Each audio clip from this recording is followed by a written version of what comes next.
Looks like we have a good audience today. Today, I'd like to introduce you to Lewis Abrams. He's one of our own on the Veterans Outreach Program. He helps us manage the mentorship program. But beyond that, he's the vice president of risk over at Citi Bank. And beyond that, he is always trying to help out our veterans. And so today's topic, he wants to go ahead and really deep dive into risk, since that's really his forte. So without further ado, Lewis, you have the floor. All right, thank you very much. I wouldn't call it such a deep dive, but I appreciate that. I would say I'm going to be going over what's going to help you transition and get a better understanding. Think of it as, hey, you did your CBCP, you had some questions.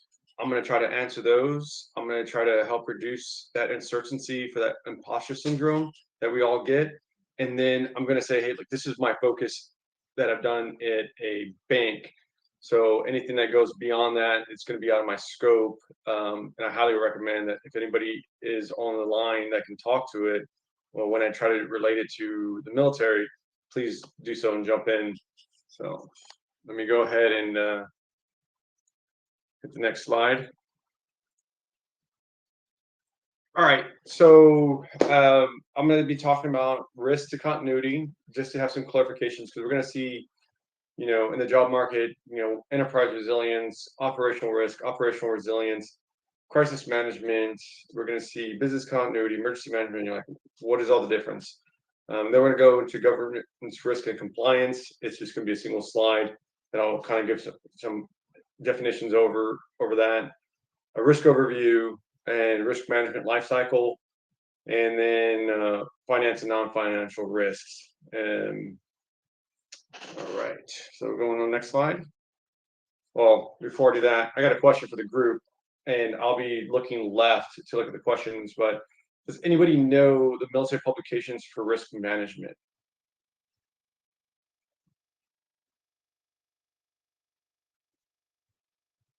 I wonder if anybody knew that like, oh, we actually have one in the military about risk management. All right, nothing heard. I'll go ahead and just answer. So ATP 519, obviously, it's going to be the Army. Oh, Travis, you got DODI 501040. Yeah, good. So I bring this up to you because when you ask, okay, how can you relate to what you're doing in the military to what you're going to do in the civilian world? And you're going to have doctrine. You're going to have the same thing when it comes to the frameworks, or it comes to publications, or your ISO standards. So just wanted to spark that. And we got DITCHA. Was it Defense Threat Risk Agency, or I forgot the R stands for. Danny, what does it stand for again? The R? Reduction. There you go. All right. So what's the difference between risk management and business continuity? All right. According to ISO standards, risk management and business continuity are distinct but interconnected disciplines. Now, risk management is defined by the ISO 31000 as a broad approach to managing uncertainties and its effects on objectives encompassing all of the risks. Business continuity, particularly as defined in the ISO 22301, which we're familiar with from taking the BCLE course, it focuses on maintaining organizational resilience and the ability to continue operations during and after disruptions. In essence, risk management identifies and assesses potential threats, while business continuity planning outlines how to respond and recover from those threats. Think of intel. In the military, we're trying to figure out what's going on. You get your intelligence assessment, or you have your planning process, and that strategic, here's what we do and here's how to mitigate it. But that's a plan. And when we look at a strategy, which is like what happens when the threat actually happens, whether it's natural disasters to troops in contact, and you have to adjust for that. Not there's going to be an event that's going to be different from any other event. Whether it's a complex attack to just a small arms fire. Okay, you have to adjust for that. That's more of that business disruption, the business continuity, and how to get back into your mission. So that's kind of a little bit overview. So let's go ahead and go to the next slide and look at it from a linear approach. This is my opinion of how it is based off my studies. Risk management, the systematic process of identifying and assessing, is knowing the threats out there. We're gonna hear people say, "What IPB, IPOE, JIPO," using frameworks like ASCO, PMISI, IGIBO if you're in special operations, and you're just trying to figure that out, right? Like, what is going to stop you from the mission? The enterprise and ops resilience is training to that, going above and beyond. When the Marine Corps adjusted and said, "Hey, we're going to stop looking at just going to the desert all the time, and we're going to focus and doing, irregular warfare or counterterrorism, and we're going to look at huge, actual asymmetric warfare when it comes to the threat of China, the threat of Russia. How we're going to do that? We're changing now our tactics, which is making us more resilient to our future war." And that's where I believe that enterprise and ops resilience comes into play. And it's going to come with things that you probably saw, whether it's hey, we're going to do a severe but plausible scenario. Well, those severe but plausible scenarios have to align to what you're going to be exposed to. It doesn't make sense if you're in the heart of the United States and expecting, well, how do we fight a tropical storm? Why? Make it realistic for your environment, and then go from there. Crisis management, emergency management, that could get blended into the same thing, but I want to highlight the two differences on this. Is that a crisis management is high impact, unexpected events. Donald Trump said there's known knowns, known unknowns, and unknown unknowns. Crisis management is the unknown unknowns, that we didn't expect something to happen, and it happened, right? And so we have to react to it, and we kind of don't have a plan for it.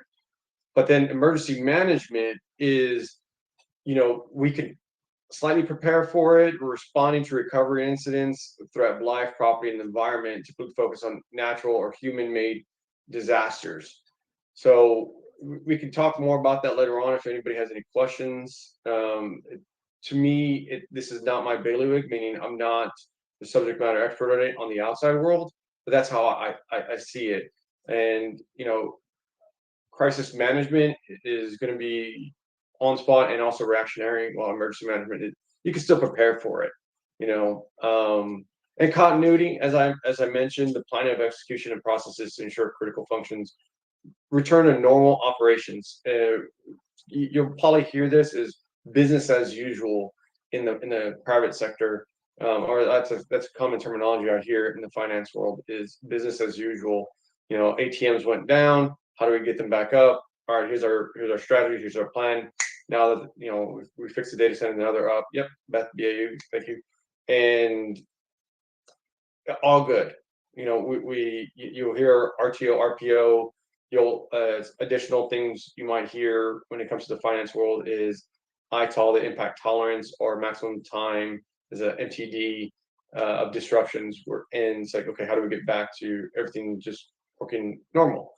Hopefully this kind of helps you out as far as understanding, hey, left to right, what are the differences? I'll pause there. If anybody has any questions, I'll be looking to my left to see if it on the chat group. I'll give it about like 30 seconds.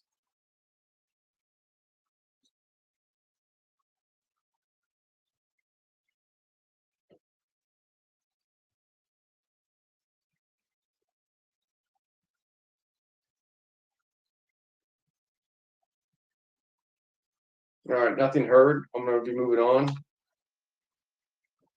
So governance and compliance, while related, have distinct focuses. Governance is a framework for how an organization is directed and controlled, encompassing decisions-making processes and accountability. Compliance, on the other hand, is the adherence to laws, regulations, standards, and internal policies. In essence, governance provides the structure while compliance ensures adherence to rules within the structure. A quick thing is, in the military, you're going to hear Title 10, Title 22, Title 50, and those are laws that we have to abide by.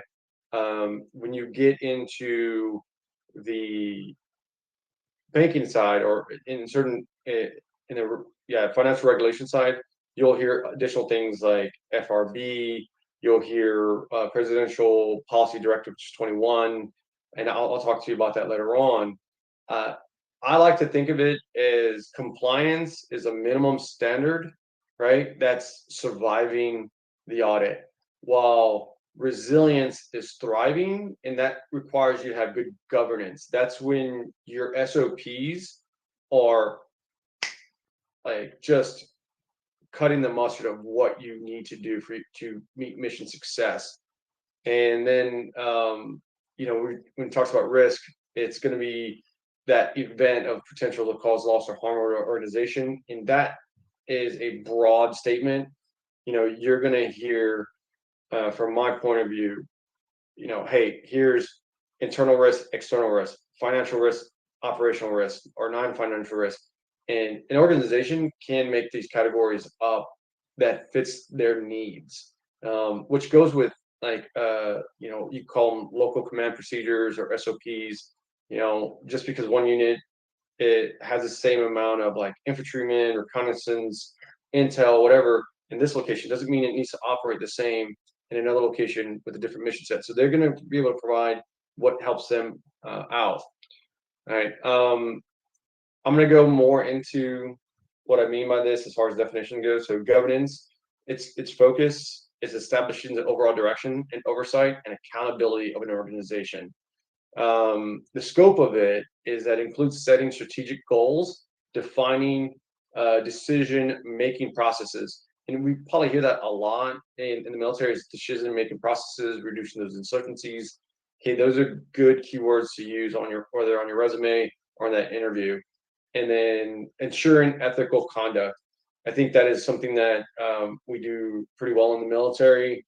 You might have your difference of opinions of how things are, but overall, when I see the enforcement, coming from the Marine side of the house, of leadership principles, ethics, and morals, they do pretty well. I mean, you always have that human error where some people just get through the filters. It's going to be like that everywhere. But I think the military, if you could intertwine that with everything else, you really help out that internal risk of the human factor. All right, so key aspects of governance is leadership, accountability, risk management, and aligning activities with objectives. Give the example is a company's board of directors establishes a code of conduct and implementing risk management procedures. I like to tie that in where at my bank, our CEO believes, hey, we are all risk managers. And so when I hear somebody obfuscate or Heisman their responsibilities, when it says, "Oh, you're the risk person, I do X," I go, well, not entirely. Our professionalism here, you still have to identify it. You still have to, hear something, say something. I'll handle it, but you can't just let it sneak around in the organization, because it will have some like catastrophic events later on, or just some hindrance, which we all hear, which we've all dealt with in the past. Like, why didn't they say something? I don't know. Laziness, incompetence, or just complacency. Compliance. It focuses on adhering to external laws, regulations, and internal policies. The scope of it is ensuring that the organization meets all applicable legal and regulatory requirements. And then the key aspects of it is following rules, meeting standards, and avoiding penalties. Avoiding penalties is usually where internal audit comes into play, and they're trying to prevent it from a regulatory body coming in and saying, hey, look, are you doing risk identification properly? Do you have a proper risk appetite? Are you doing lessons learned correctly? No, here's your fine. And we're not going to get that in the military. You're not going to get fined. But when you go through an IG inspection and you get hit with those discrepancies, you're going to have to fix those in a timely manner, and that affects your performance. So let's see. I think I'm going to kind of beat a dead horse on that. Are these from your experience or doctrinal in accordance with ISOs? Hey, are you talking, Pedro? I see your question. Are you talking about like governance, risk, and compliance? Oh, for the previous page. All right. Let's go back to the previous page. So I have it as both. So ISO 27,000, 31,000, 22,301, and they have subsets. So when you look at 22,301, there's also 22,313. But when you go on to OpenAI, if you want to help, or if you just go into searching of what else is there, there's like 12 CFR 31, I think, 12 CFR 40, which is funny because we do CFR for doing your BDD when you're transitioning out, but CFR is also those federal regulations on how a bank needs to run things. So it's a mix, Pedro, of what I see, but as an intelligence professional, I like to have sourcing my documentation. So I'm not going to, say what my opinion is without saying, hey, I read it from this thing, this regulation, which I'll have in a further slide. So when you're doing your, from my experience, when at BCLE, we talked about ISO 2231 and that being like almost like the Bible, your go-to handbook, whether it's, Marine Corps, we had the warfighting doctrine. Hey, they're going to teach you about business continuity management system. But that's just the tip of what you have to really get involved with if you're going to want to make that successful transition and jump into business continuity or risk or resilience. And Pedro, I hope this next page answers your question. And here we go. All right. So on the left-hand side, we're going to see what I've looked into and said, hey, this is common references I use. All right. And on the right-hand side in the green, because, why not? Green suiters for the military. These are things that I use when I was in that kind of correlate.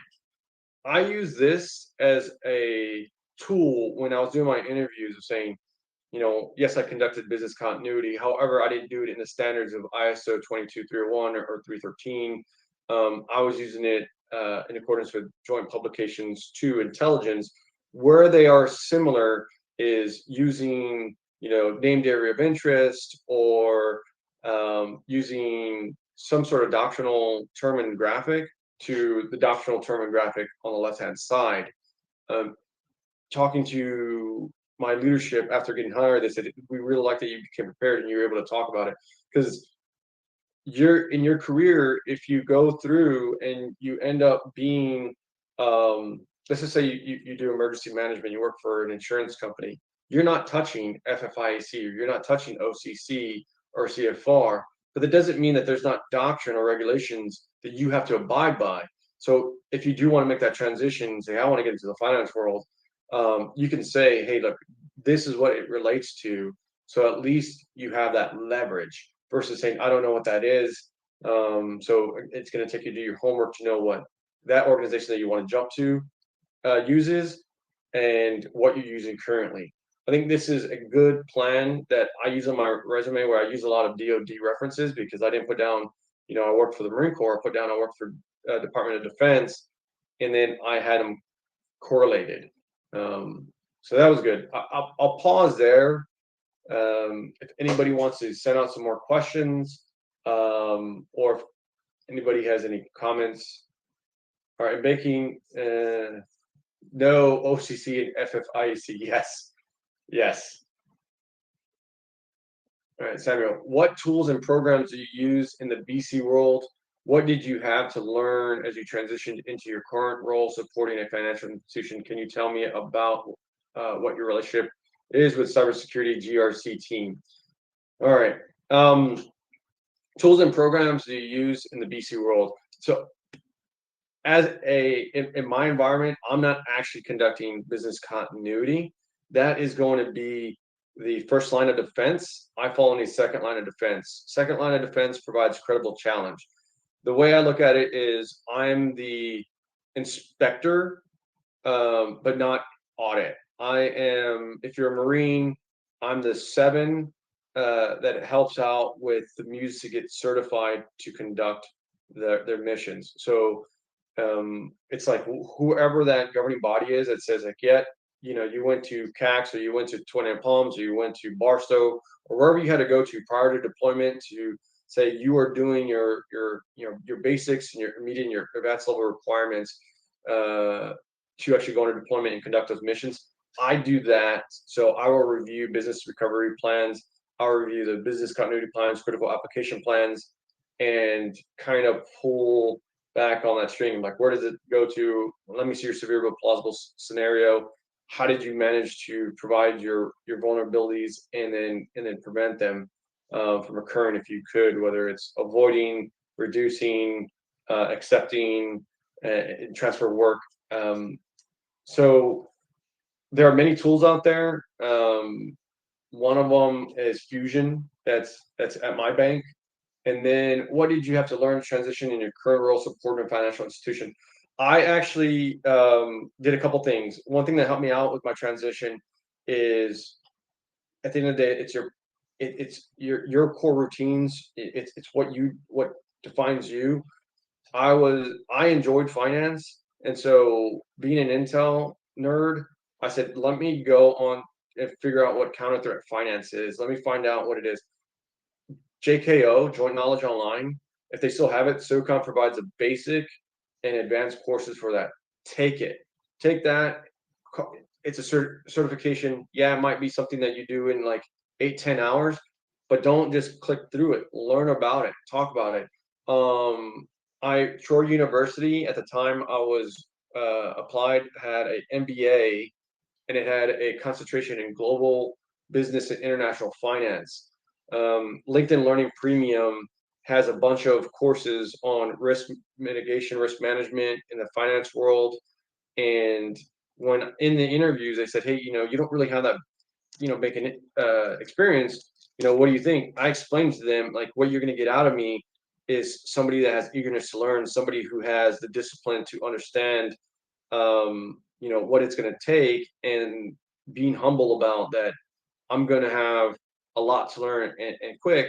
And I actually showed him, like, I'm on terminal leave and I pulled up a book. I go, here are pages and pages of notes that I'm doing of making sure I know what it is on the finance sector is and addressing it. Luckily, when I asked the questions about, like, hey, what's your background? Somebody would say anti-money laundering.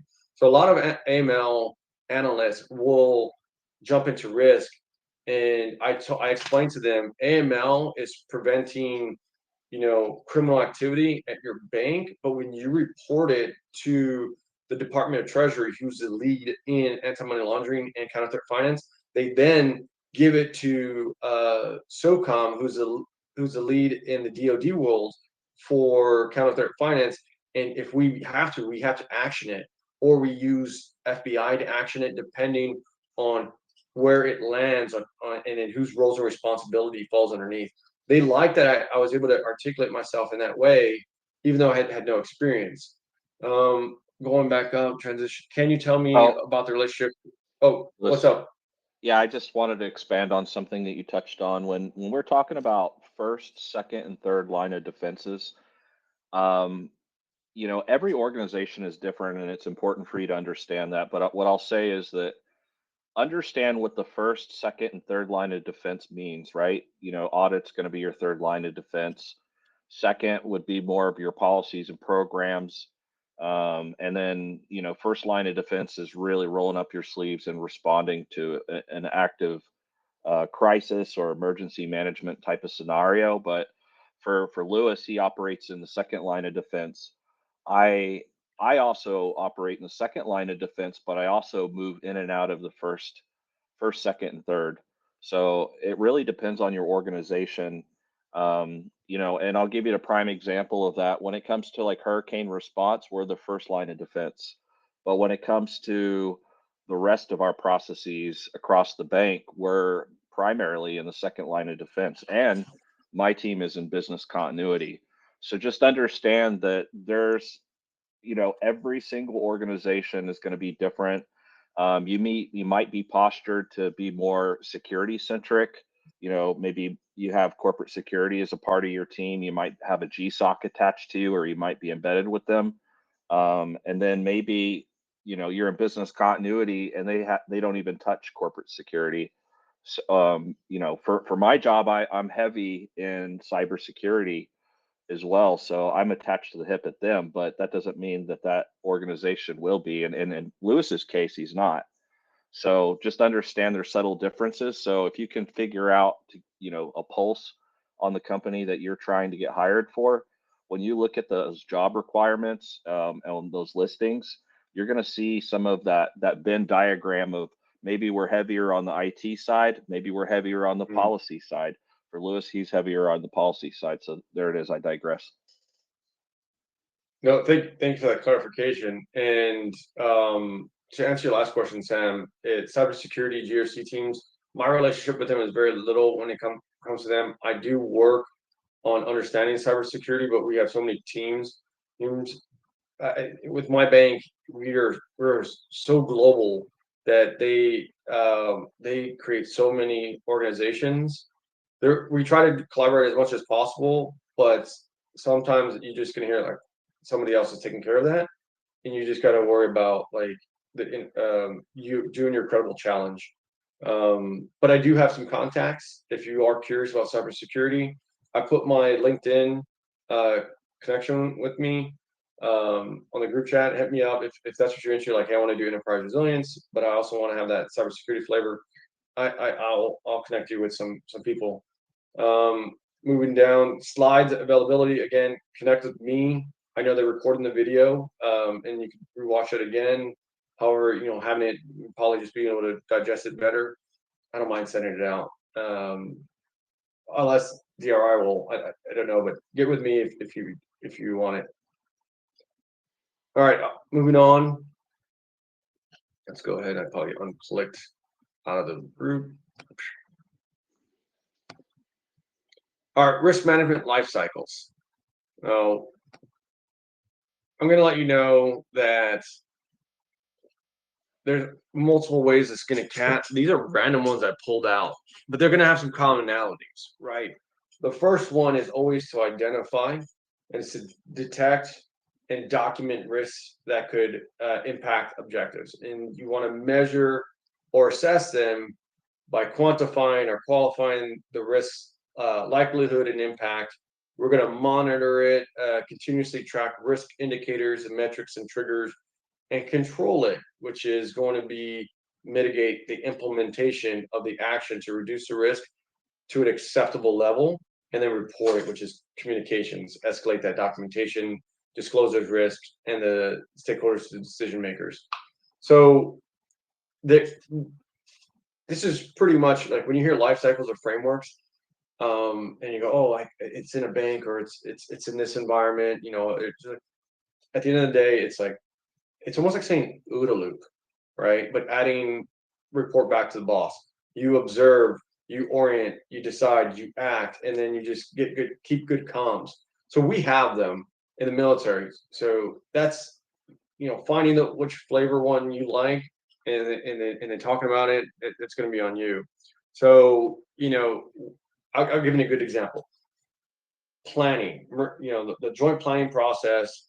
You have mission analysis that identifies risk, COA development and wargaming that assesses and then models a risk, COA comparison, which is evaluate risk across options, and the commander's estimate and decision is the accepting, the mitigation, and avoiding the risk. Right? You always give your courses of action to your boss, and you say, hey, it's core 1, COA 2, and he goes, let's go with this one because of XYZ. That's really much what it is. Does anybody have any questions on risk management life cycles, or how it relates to what you guys do now? All right, hopefully Want to that ask, explained that. how often do you conduct a RAS? Oh, for me, none. I like what we do is because, from my point of view, I'm not identifying risks. I'm not, assessing them, mitigating them. I'm going through and looking at people's homework.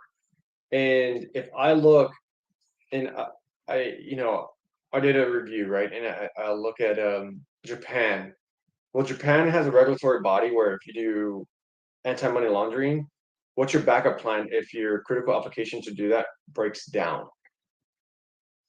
If I ask that to our risk professionals in first line of defense, as you mentioned, the where the rubber meets the road, I expect them to tell me, "Hey, we have this data center located here. If it goes down due to whether it's a hurricane, natural disasters, or just a cyber attack, we're going to default to this data center located here because we feel it's far enough that the range. Remember we talked about let's go back to terms and graphics, like your threats, your enemy's capabilities, and what's their farthest reaching weapon, right?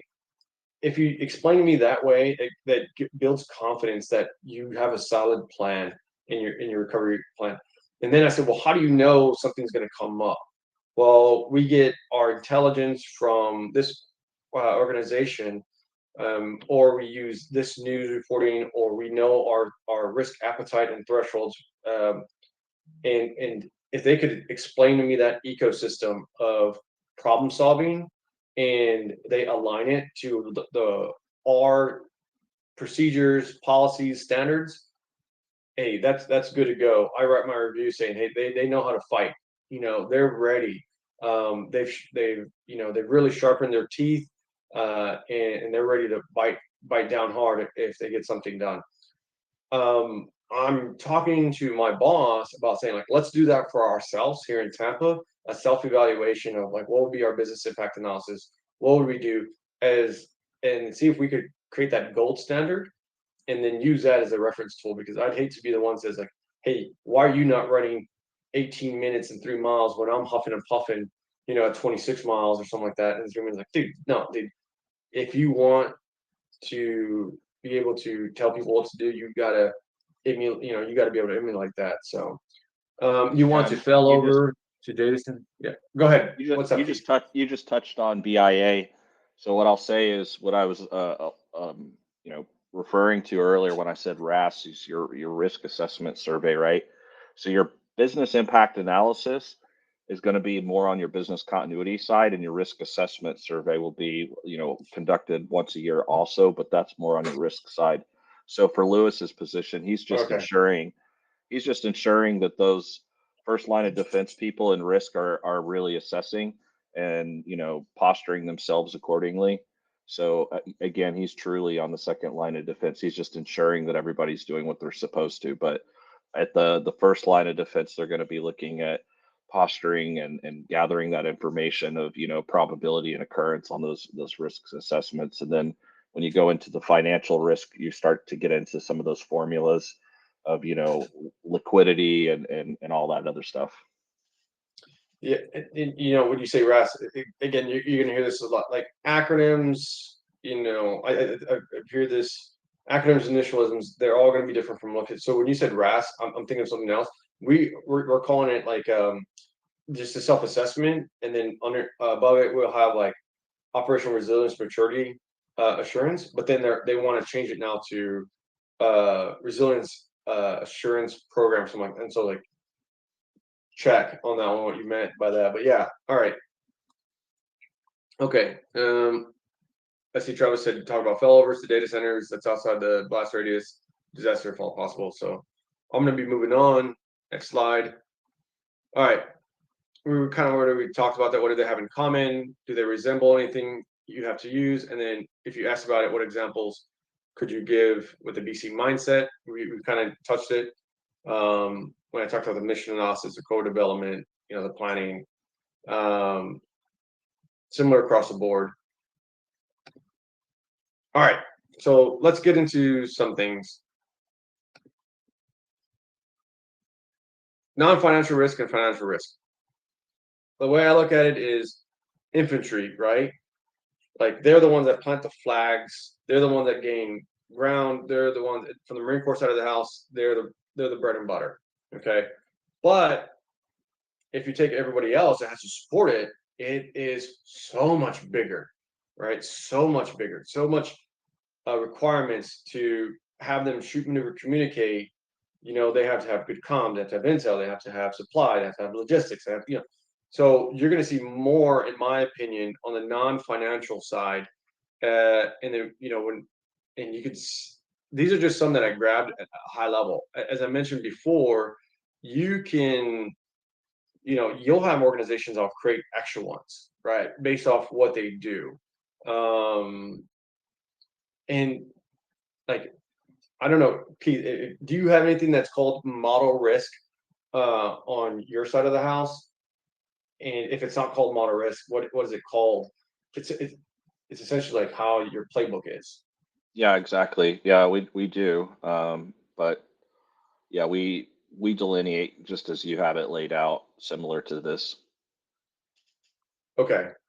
Yeah, I mean, this is just some things that I wanted to pull out, and I think I forgot. I want to say OCC and FFIEC just removed reputational risk, and so now people are trying to figure out, well, what do they fall underneath? Because reputational risk, some organization might consider it public affairs, and some will consider it. It all depends on your definition. You know, like if your CEO goes to a Coldplay concert, is that reputational risk or is that public affairs? You know, like I don't. It's up to you.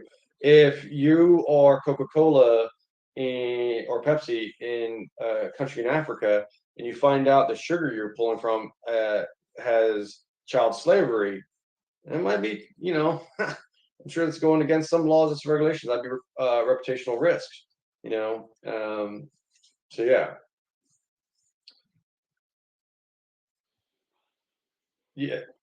Keith, you want to address anything like that before I move on? Because No, I financial think side of the house, yeah, I think I'm we not. keep it at that level. We could get a little deeper in the weeds, so I just don't want to lose the base. Yeah, yeah, yeah. So one thing I would probably say is what I see a lot from my organization. Third party risk is so big, it's so massive that if anybody's trying to apply for that third party risk, you better. I'd highly encourage you to know how to juggle multiple vendors, and so you're going to have to, in my opinion, have good software. Like if an organization says, "Oh, we got an Excel document that has all of it," it's like, ugh, that's not going to cut the mustard. Uh, you're definitely going to want to be able to have good procedures on third party risk, because then third party leads to fourth party, and are you able to even see what the fourth party is about? Yeah, that's spot on. And I think I could say that also if your job that you're applying for touches is heavy on third party risk or third party due diligence, understand what SOC 2 reports are. Chances are you're going to be reading them because that's going to show how that vendor is postured, whether if they're touching your data, how they're managing that data, and if you can understand that and speak to it, what are those controls? I think that will better posture you for the interview to, you know, so that people understand, you know, what you're doing. Because it really comes down to, you know, what Lewis was touching on. How is this vendor managing our services? Is there a fourth party vendor? And what are we doing to mitigate that? And then you need to understand contracts, SLAs, you know, service level agreements, which you know, would kind of align with your recovery time objectives, your RPO and RTO, right? But just understand that SLA may not always align with your RTO and RPO. RTO is a recovery time objective, which is, I always foot stomp that. It's an objective, right? We're trying to reach that. We as business continuity internally, we identify that risk to our stakeholders, so we you know understand that, but that doesn't always mean that the SLA will align with that. So that's about as deep as I'll get on that one. Yeah. All right. So I have this slide and one more slide because we still got 10 minutes. I don't know how well we can do this communication, but at this point, are there any questions? And then I'll leave this up. So I did some interviews recently, and I'm also going to be doing some summer interns, and I've also helped out some people for the Marine Officer Leadership Program that we've had.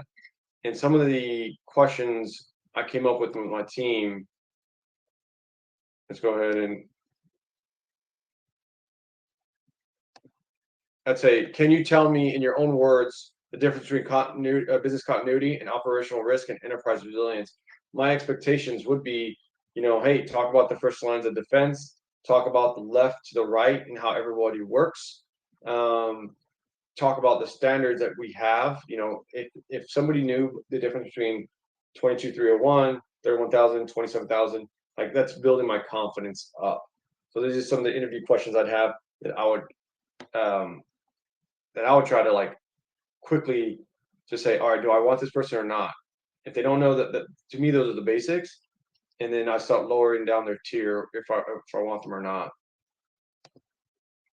Next thing is, how do you stay informed about industry best practices and emerging trends in operational resilience? And how would you apply that knowledge to enhance your program?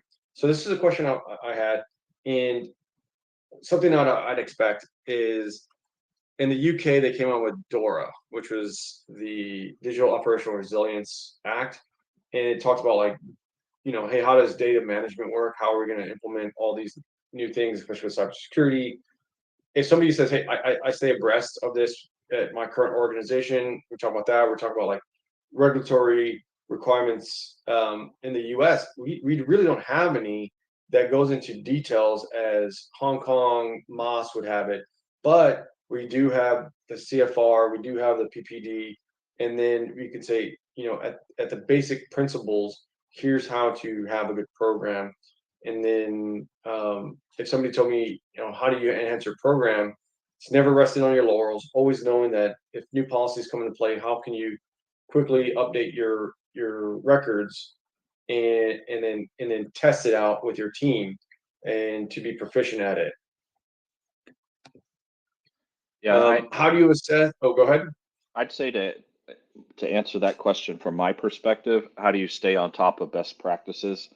Continue to go to webinars, continuity and coffee or whichever webinar that you choose. But if you continue to educate yourself on what everybody else is doing, you're going to start to find some of these people are championing and benchmarking some of their best efforts. So that's my recommendation. Continue to read books, continue to keep building your network and learning from others. So that's from my perspective. If you continue, if you show that, it shows how actively you are versus I literally had somebody say like they didn't get it and they said, well, whatever the bank has, I'll just use. I'm like, very reactionary, very, okay, got it. And then how do you assess and prioritize risks related to operational resilience? And how do you determine the appropriate risk mitigation measures? Prioritization, you look at what it was a mission of your organization. Mine's a bank. So, having great services to customers, being profitable, and then ensuring that money is spread globally without any hindrance, right? You want to make sure that you have instant access to your money anywhere in the world and you can transfer to anywhere in the world. All right, so if that's the mission and they have a strategy, you need to have a risk strategy. How do you protect it? How do you keep that going? Then you talk about risk appetites and you say, okay, here's my appetite for being able to do this, and you learn those steps.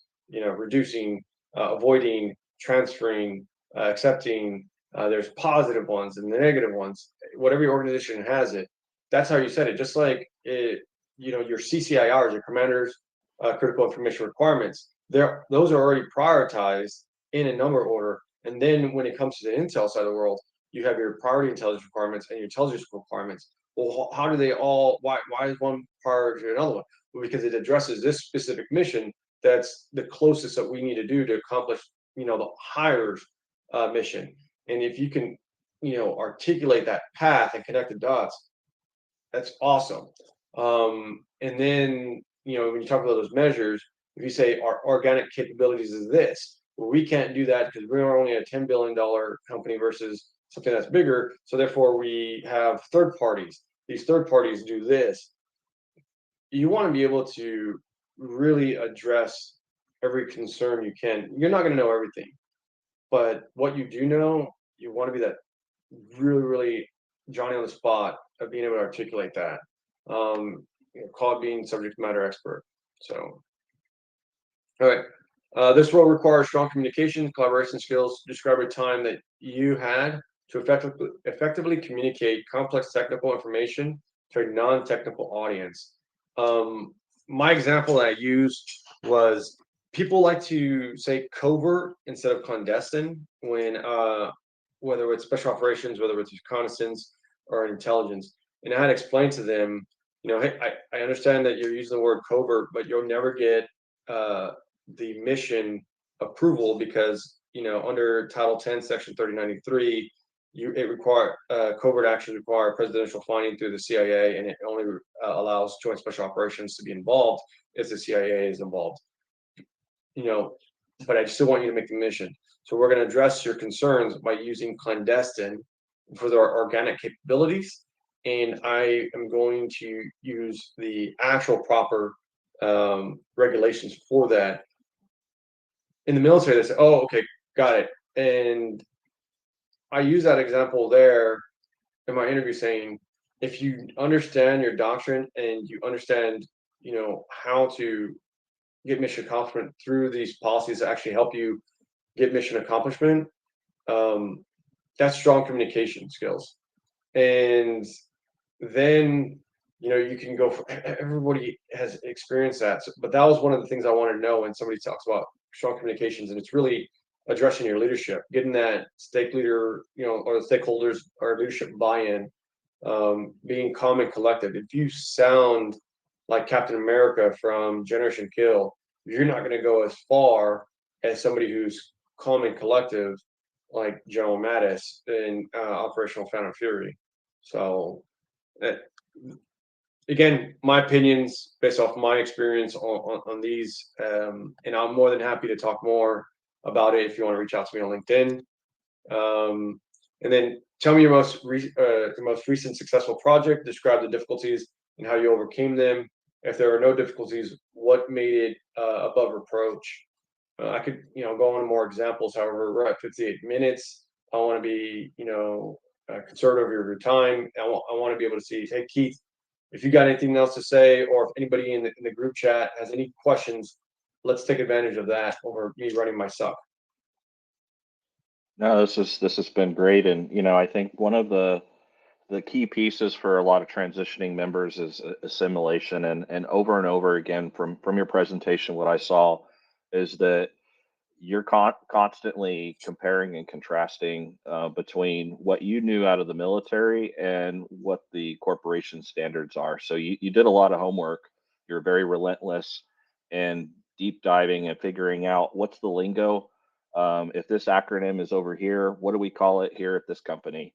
And you Yeah. pointed out a really good piece where us in our organization will use the term RAS, but that means something else for Citibank, right? And so understanding that there are commonalities across the industries, but also understand what that means for that particular organization. And I think the more often you start to use words, like business impact analysis, and kind of re-engineer how you accomplish that and put it in your own words and tell the story from your perspective, I think that it becomes a lot easier for you to make that assimilation, right? Because once you start feeling comfortable with those words and those processes, then you're already walking the walk and talking the talk. Yes. Yeah. One thing I remember watching, I forgot what Tom Cruise movie it was. But I started saying it to my guys, my Marines, and then I started saying it here and telling everyone, like, your enemy will thank you for not giving 100%. So if you have that mentality that, you have to have an answer for almost everything. That's going to keep you sharp, right? It is going to be overwhelming, but it's your livelihood. If you want to be successful, you are going to always want to be able to provide that answer, um, and you have to be hungry. I tell that to my mentees, and at a certain point, I say, "All right, I fed you enough. I'm not going to reach out to you. You're going to reach out to me, and I'll always be there." And I did that for my mentee when I was on the mentorship program here. I always reached out to him. Here's a date. Are you available? Here's what I want to cover. If you have any questions, I will adjust and fine tune it, and then I'll show you my milestones and deliverables. And I'm doing that here at my bank, where they're like, "Oh, that's awesome." And then when they show that I'm doing majority of the work, I've asked, like, "Hey, do you feel confident, or would you, be able to refer me to this promotion, this SVP position, or whatever?" It's like 100%. Because that, I think that's really great. What we have in the military is that we're go-getters. We're very passionate about making sure we do what's right. We provide that quality of work. We're not myopically thinking about something to get a quick fix just so we can get liberty, but we're like, what is this going to solve the long-term problem? And we could just fine tune it, because that's probably the best thing. Is like, once you did all the hard, rolled up your sleeves and you did all the hard work, you don't want to constantly do it by fixing things with duct tape. You're like, no, I want this to be pitch perfect and just maintain it easily. Um, One other plug I'd like to say, if you're not familiar with me, I had a couple questions why I was successful in getting, right after BCLE, getting a job. And, the person that asked me, I said, let me help you out. But I said, wait, if you're asking the question, I'm sure our group is asking the question. And I'm like, if the group asks the question, I bet you other veterans are going to be asking that question. So that's the reason why I started Veterans Risk, Resilience, Emergency, and Continuity LinkedIn page. Because any information I find, if it's, it worked out for me for a cheat sheet, and I give it to one person, why not blast it out, and then in hopes of saying, somebody gives a thumbs up saying, "Hey, that's good stuff, I appreciate it," or, "Hey, I actually got something better," and I go, "Sweet, feed me." And then it's feeding the group. So right now we're at like 400 strong since last year, and I actually deny some people. I'm like, no, they're not, like, this guy's in a different country and he's going to sell something. But so I'm trying to get solid leadership to help out transitioning vets. So please jump on it, join it. You'll see that I post jobs. You'll see that I post, like, information out there, webinars, like Keith said, like, "Hey, join a webinar." And then if somebody's like, "Hey, can you do something for me?" Um, I'll hit somebody up. I'll give it a good example. Is like the MLP, when somebody, like, I had a couple people be successful in getting into the military officer leadership program here at Citi, and I connected them all and I congratulate them. And now they got their own little clique. And now when everybody asks, like, who's done MLP, I go, "This post, go follow them and go ask them what they had to do." And we're there to try to help out. So that's all I got. I'm slowly starting to turn invisible, apparently. So I think that's my cue to end. Well, and I'll put in a little plug too. I have friends that I've made across, the business continuity industry. I'm always networking, always learning from other individuals, and with that, I read their books. So one book here, Excellence in Operation Resilience by Mike Jenko from Goodyear. This is like a coffee table read. It's not very thick. It's not a dictionary. But this holistically is really good for Operation Resilience. Um, Eric Anderson has this book, When Stuff Hits the Fan. I'll just say stuff. But this is really good for emergency management, crisis response. She highlights a lot of stuff, like from a pop culture perspective. She makes it really entertaining to look at Hurricane Helene and different things like that. And then You're It, by David uh, Gurgen, and this is more of like crisis response, emergency management. So all really good books that I would recommend. I'm not trying to advocate to say you got to go out there and buy it, but if you're really passionate about learning more about benchmarks and top industry leaders, those are some good starts.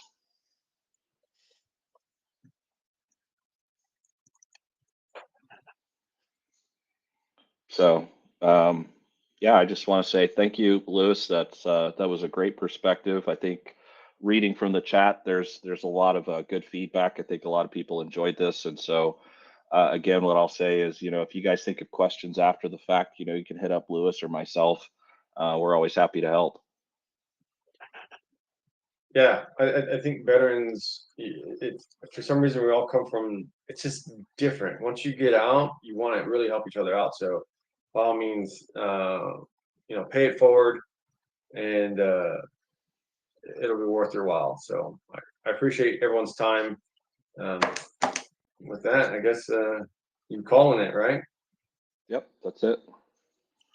Oh, somebody asked, what's the title of the first book? That was Excellence in Operation Resilience by Mike Jenko. All right. Well, everybody enjoy your weekend, and happy Friday. Happy Friday. All right. Take care.